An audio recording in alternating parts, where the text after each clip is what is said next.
ناظرین، ٹرمپ کا الیکشن براہ راست مڈل ایسٹ کی جنگ پر اثر انداز تو ہونا ہی تھا اور اب اس کے اثرات ہمیں نظر آنا شروع ہو گئے ہیں۔ لیبنان سے بہت بڑی خبر یہ سامنے آ رہی ہے کہ لیبنان نے پورے اسرائیل خاص طور پر تل ابیب پر اپنے حملے بڑھانے کا اعلان کر دیا ہے۔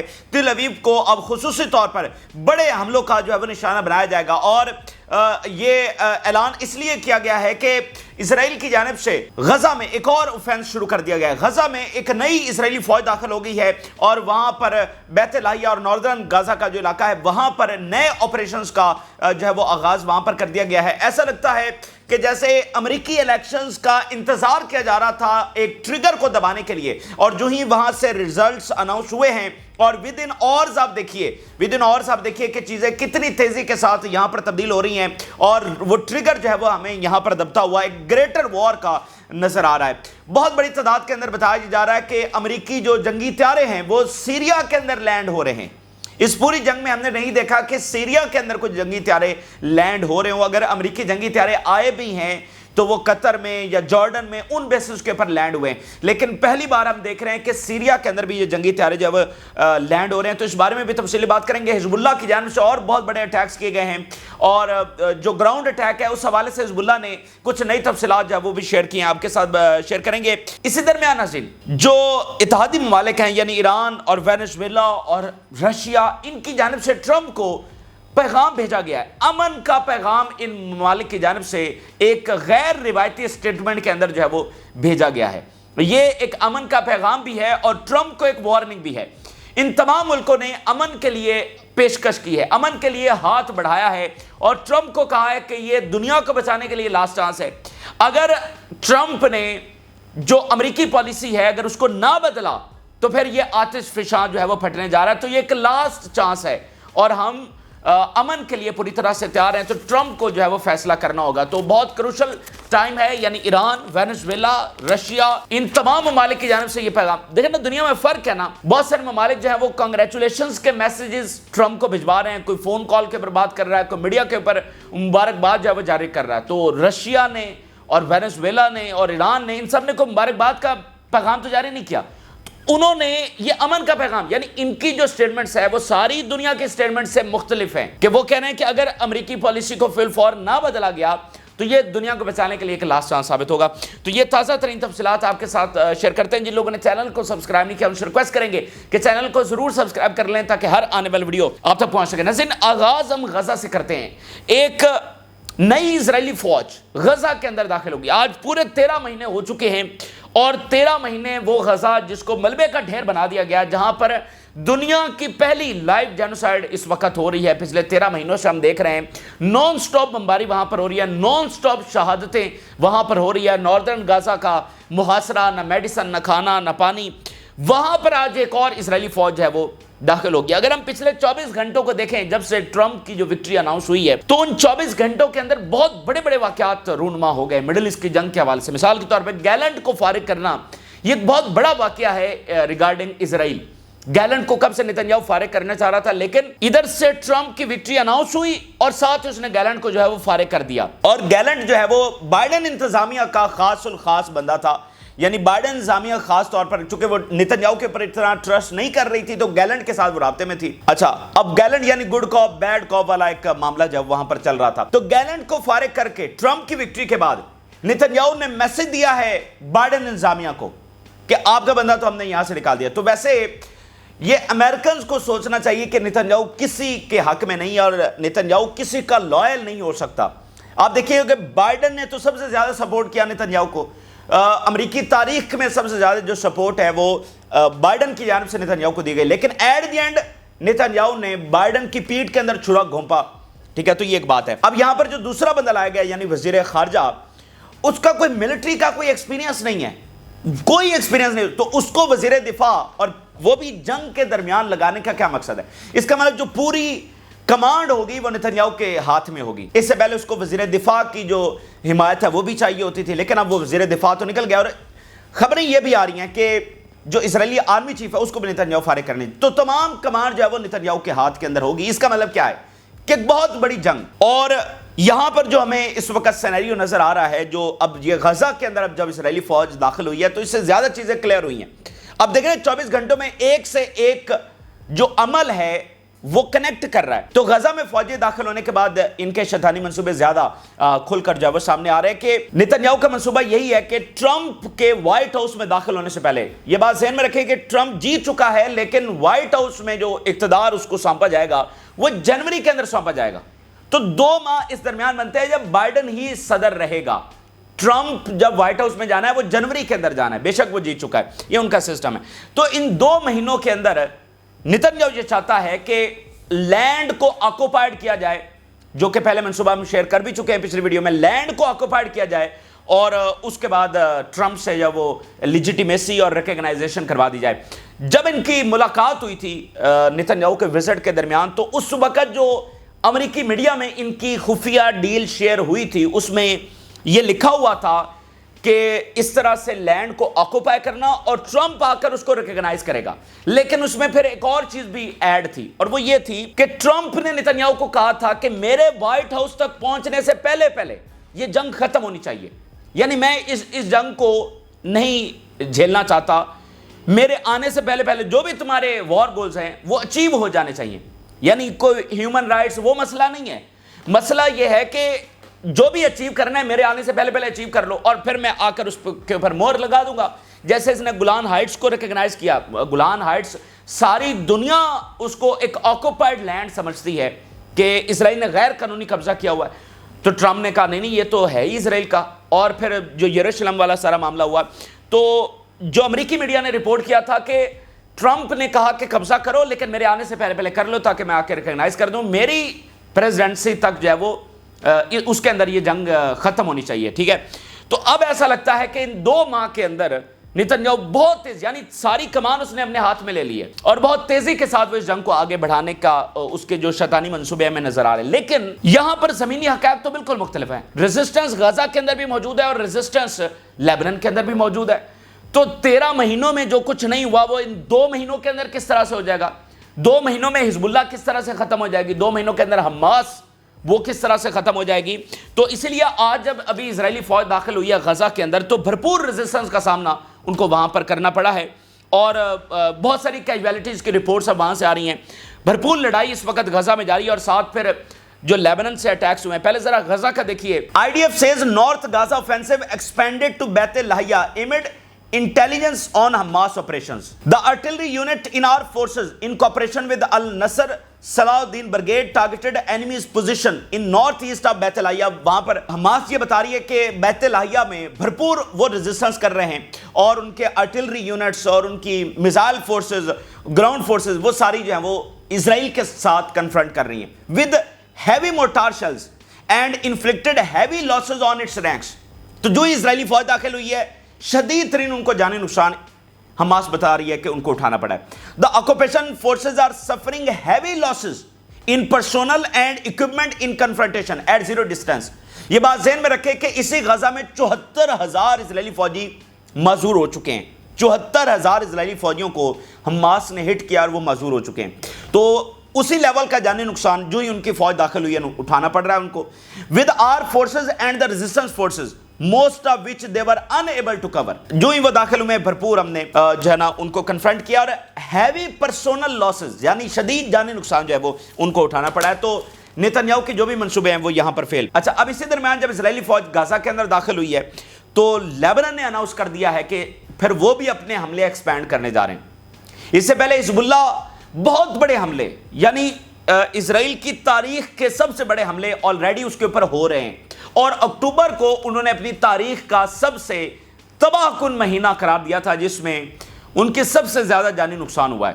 یعنی ایک بہت بڑے حملے تاریخ کے تو وہ ہو رہے ہیں. اب حزب اللہ نے اس سے بھی بڑے حملوں کا جو ہے وہ اعلان کر دیا, اور خاص کر انہوں نے کہا ہے کہ اب ان کے حملے سینٹرڈ ہوں گے اراؤنڈ تل ابیب. تل ابیب کے اوپر اب وہ کہہ رہے ہیں کہ ہم سب سے بڑے جو اٹیکس ہیں وہ اس وقت لانچ کرنے جا رہے ہیں. ذرا جو سٹیٹمنٹ آ رہی ہے حزب اللہ کی جانب سے دیکھیے. We have increased the pace of our qualitative operations by directing calculated strikes at strategic and security centers. ہم نے اپنے جو qualitative operations ہیں وہ بڑھا دیے ہیں, اور calculated اور strategic جو strikes ہیں وہ ہم زیادہ کرنے جا رہے ہیں. یعنی جو ان کے نمبر 1 کیٹیگری کے ٹارگٹس ہیں, جیسے تل ابیب میں آج انہوں نے